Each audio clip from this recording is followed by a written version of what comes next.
If you are a regular viewer of What to Watch Live, you know that we come prepared each week to give you our recommendations for the best TV shows, movies, and more that you can enjoy right now on Xfinity platforms. But did you know that you don't have to wait until 4 p.m. Eastern every Monday to find out what we're watching? All you have to do is say what to watch into your voice remote, where you'll find our weekly editors picks, as well as our own personal editor pages featuring curated rows of all of our favorite stuff. For example, you see over this way, my editors page, which you can find by saying "Hang Out with David" into your voice remote. I'm David. As you can see, it's got my name everywhere. And this collection includes a row of my latest celebrity interviews, courtesy of the Xfinity Hangout series, as well as the shows and movies I'm watching right now, my favorite shows and movies of all time, my random jam playlist with lots of Kim Petras, and some of my favorite podcasts. But maybe your tastes don't quite align with mine, and you identify as maybe more of a Maddie or more of a Nicole, and you want to know what they watch. Well, everyone has a page that's more or less similar to mine, and you can check that out, as well as the Xfinity editor profile pages of our colleagues Kwam and Liz and Sammy, simply by saying what to watch into your voice remote, or by saying "Hang Out with David," "Hang Out with Maddie," "Hang Out with Nicole," and so on. You get the point. Just say it and you'll get our own personal MySpace pages, but on your TV, more or less. And so bring back Nicole and Maddie. While we're getting to know each other, we thought it would be a perfect time to take a deep dive into the entertainment that made each of us who we are today, and decided to each pick one TV show, one movie, and one wild card favorite that perfectly encapsulates our entertainment tastes. And Nicole, I will turn to you first.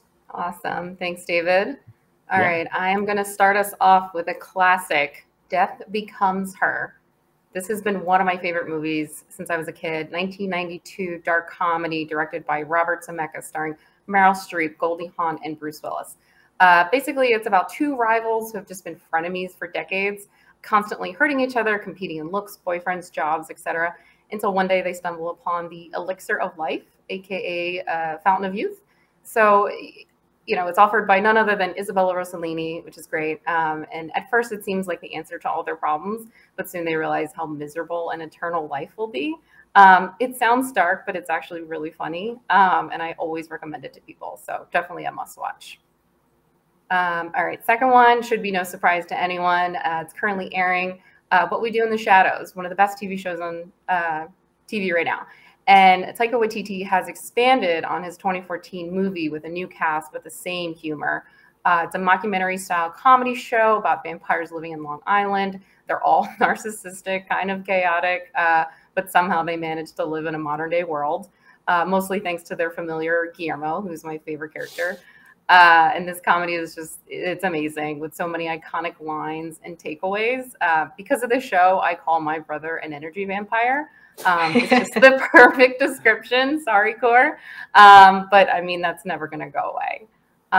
And my wild card is Radio Rental. It's a podcast. So following the trend of dark humor, that's my thing. This podcast is hosted by Rainn Wilson as a fictional character named Terry Carnation. Terry owns a VHS rental store, and he plays tapes every week of scary, horrific, or supernatural stories of real people. They kind of recant their stories. And our good friend Andrew at the office, he recommended this to me a few years ago. The first episode gave me such chills, and I've been chasing that high ever since. Highly recommend the show. It comes out every Friday. I've never heard of this before. You picked something I literally have no awareness of. Oh my God. Yeah, it's great. I'll tell you what episode to start with, honestly. It's one about a serial killer. Yeah. So it is real ghost stories, right? Yeah, I mean, supernatural as well as just like creepy interactions. Okay. So, you know, like the serial killer one, I forget the guy's name, but it was a real encounter with a serial killer, and obviously they survived, so they could tell that story. Yeah. You've been recommending this to me for years at this point, and I still haven't checked it out. So yeah, I mean, I push to do so. Andrew and I talk about it all the time. So yeah. I remember watching Death Becomes Her on TV, like when it first aired. I mean, I was like a kid, but Mm-hmm. I'll just never forget the ads for it, and probably the trailer just showing Meryl Streep's head turn around. Yes. Like that was always something that just stuck out to me, and obviously the hole in this woman's midsection as well. Yeah. There's a story there. Yeah. Gotta watch the movie. I do need to give it another visit because that was a long time ago. Maddie, please tell us about what is the entertainment that describes who Maddie is? Well, I feel like you two know, but maybe those out watching in TV land don't. So I'm going to start off with a movie because I'm a movies editor, right? And it's again, it's no surprise here. I'm going with Twilight. The Twilight franchise as a whole is the cornerstone of my personality, is my unironic love for Twilight and the Twilight franchise.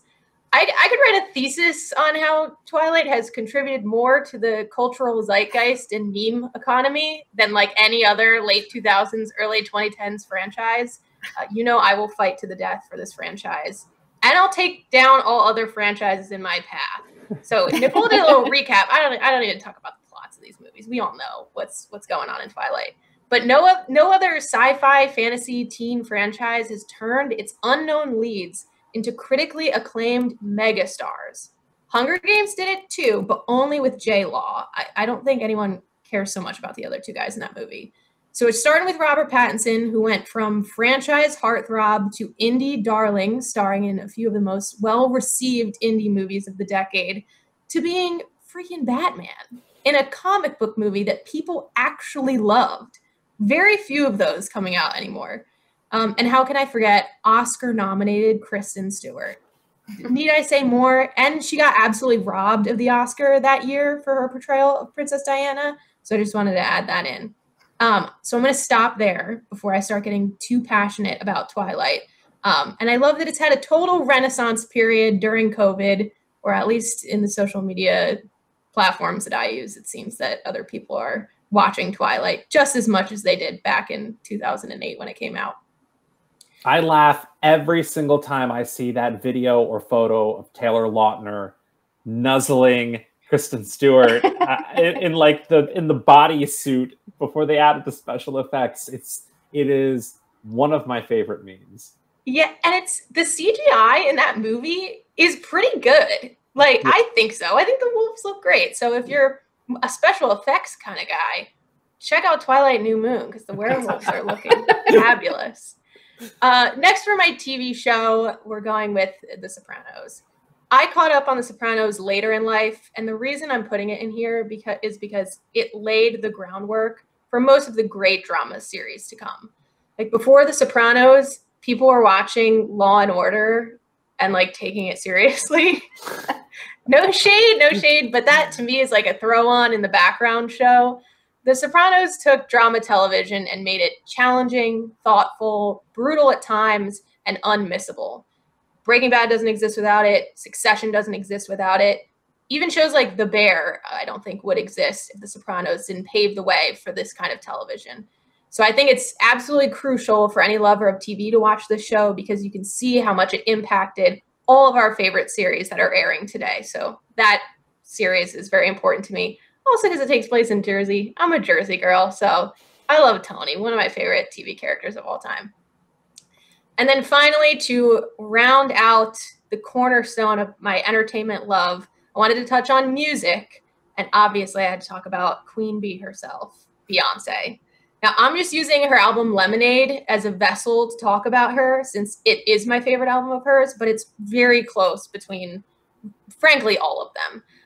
Lemonade, if not the greatest album of the 2010s, was the greatest concept album of the decade. But similar to The Sopranos is to TV, Beyonce is to music. Surprise releases are a product of Beyonce. I don't know if you guys know this, but I think all musicians release music generally on Tuesdays until Beyonce surprise dropped her album on a Friday. Now all artists release their music on Fridays. So that is the power of Beyonce. Visual albums are a product of Beyonce. Spectacle level concerts are a product of her as well. Beyonce moves and the rest of the industry follows. She's already one of the all-time musical icons, and she's still working. And we're just lucky to live in the same timeline as Beyonce Knowles.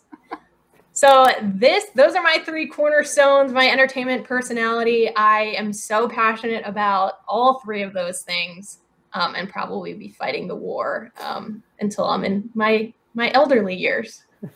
Perfect. Beyonce also ruined the name Becky for all Beckys all over the world with this album. This is true. I feel bad. Shout out to all the Beckys out there. Maybe this will have a renaissance. Oh, look at me doing a little Beyonce joke. Maybe Becky's will have a renaissance down the line.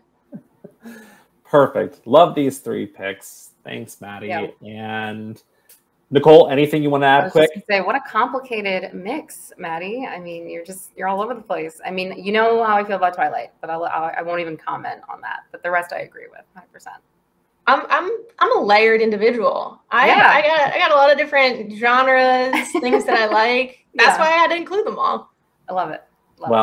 That's a great segue into my not so layered selections that will surprise absolutely no one who knows me or has ever watched an episode of What to Watch Live, because it's the same stuff I talk about all the time. All right, first, probably my favorite TV show of all time is The Simpsons. As a kid, I would come home every day from school, and Fox 43 in Lancaster, Pennsylvania would play 2 back-to-back episodes of The Simpsons every evening, followed by Frasier and Seinfeld, which are 2 of my other favorite shows. And it was honestly one of the highlights of my day. I used to call my best friend in high school, and we would sit and watch Simpsons silently on the phone with each other, not saying anything. We would talk during commercials and watch Simpsons together. Love it. On our cordless phones. That was still a thing. I had an answering machine that was like that was see-through, and you could see all the guts in it. Those were pretty popular then. That's besides the point. So over the years, I bought every season of The Simpsons on DVD. I bought the CDs featuring all of the songs from the series and spent way too much money building my own Springfield in The Simpsons mobile game. Man, those 99 cents for donuts really add up over time. It is one of the 2 shows I fall asleep to every single night because I find the sounds of their voices more comforting than those of my own children, if I had any. Next, it's the original 1990 Teenage Mutant Ninja Turtles. I know Nicole is also a big fan. Mm-hmm. It's the movie that made me want to get into the entertainment industry, the movie that made me fascinated with filmmaking. As a child, it was the first movie that really, really captured my imagination.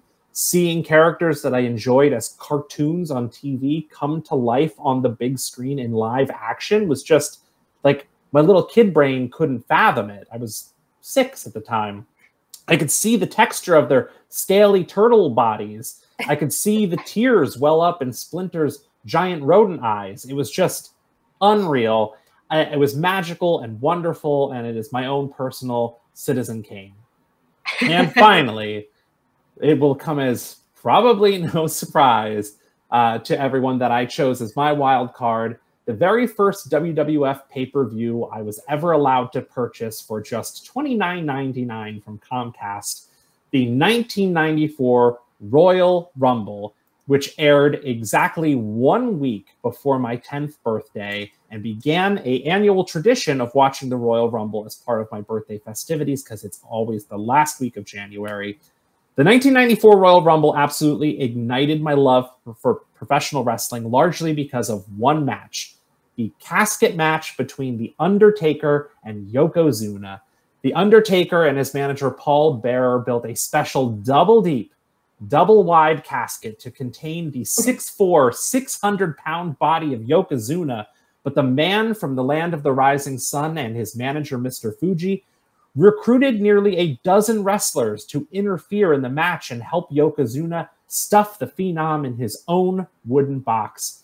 But as this gang of villains triumphantly wheeled the dead man down the aisle, The Undertaker suddenly appeared on the giant video screen above just as green mist began to pour from the casket's planks.